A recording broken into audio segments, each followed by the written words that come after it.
దేవుని నిర్ణయం ఏంది? ప్రతి ఒక్క మానవుడు రక్షణ పొందాలి.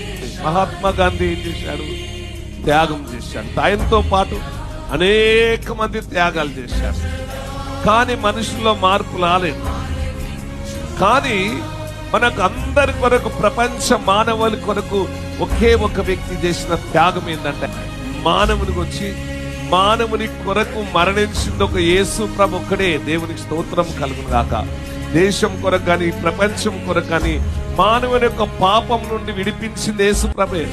మనుషులు దేశం కొరకు చనిపోయారు, కానీ దేవుడు మానవుని కొరకు చనిపోయారు. మనుషులు స్వేచ్ఛ కొరకు మరణించారు, కానీ మనిషి యొక్క స్వాతంత్రం కొరకు, మనిషి పాప బంధకాలున్న ప్రతి మానవుని కొరకు క్రీస్తు మన కొరకు మరణించారు.